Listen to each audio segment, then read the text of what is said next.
Greetings, everyone. Nathan Nerdarchy here from Nerdarchy, for nerds by nerds. With me, I have Nerdarchist Dave and our buddy Kurt. I am playing my first character from UA, but he has not done anything but roleplay so far. But so far as a roleplay, there is nothing broken. I can tell you that much.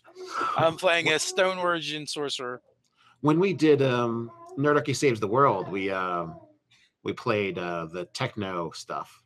Oh yeah, we did use the modern stuff. I didn't. I just played a dwarf barbarian. That's right. Okay. The Yeah. rest of you guys tested it. Yeah, and I thought the mystic at that time was pretty interesting. Don't know exactly how it would go without having grenades and assault rifles. I'm not really sure how it would go, but it worked really well with grenades and assault rifles. Everything's better with grenades and assault rifles. Yeah, even a wizard can be a low level wizard can be great with an assault rifle. Well, during that UA playtest, what we learned was using grenades and assault rifles were probably going to be better than anything you could do in the game. Yeah, I mean when you had access to them. Yeah, there's all these issues. I mean, someone heat metals your gun, but that's another discussion. Dealing with modern rules and the D&D archetypes. When they came out with the Mystic Take 2, we had a player who play tested that. At least he was level 8, I believe. And there were things that could kill our entire party that he could solo. So we were thinking it was overpowered, but we also figured out that we don't think he was actually counting his power points. Was he max sonic smiting every time?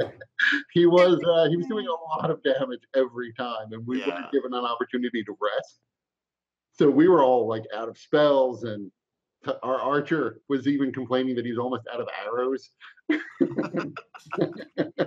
But the Scion was still fine. The Mystic was just going strong.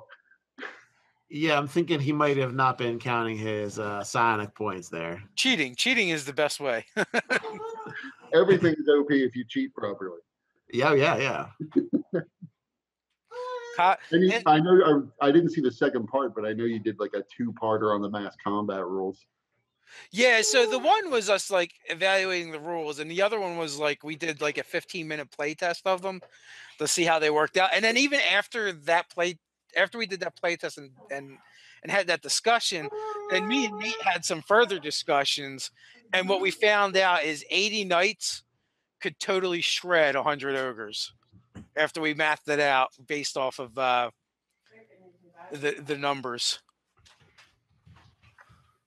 Just using the NPC knight. I mean, back to the drawing board on the mass combat rules. Pretty much. They really do break down once you start using things that are a little more pumpy. Because I think what it worked out to, a contingent of 80 knights mounted, equals like their battle rating is 160. Well, the ogres are at 100, so they're 60 above, so they would just get decimated by a cavalry. And then you can just imagine 400 orcs trying to face off against those same knights. It gets even worse and more ridiculous.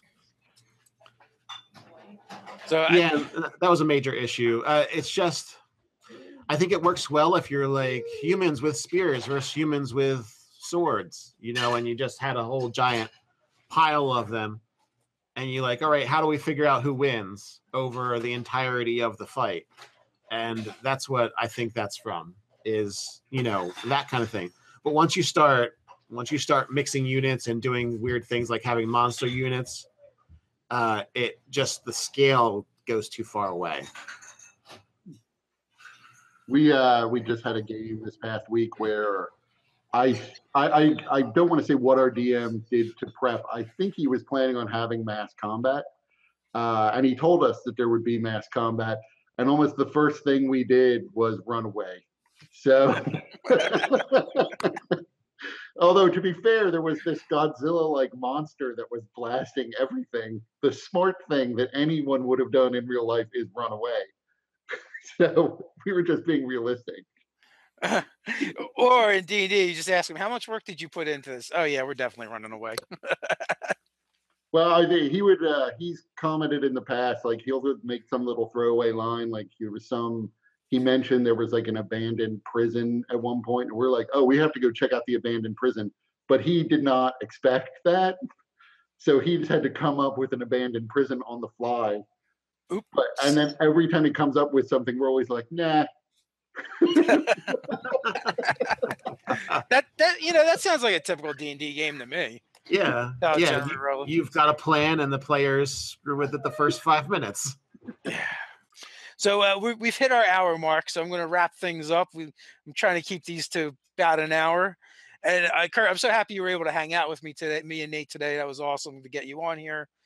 Glad to be here. Once again, I want to thank you for everything you've done for us. I want to thank you guys for watching, and all you guys that support us on Patreon, watch our videos, share our videos, using our affiliate links. All of that helps to make this possible. So thanks, everybody. And until next time, stay nerdy.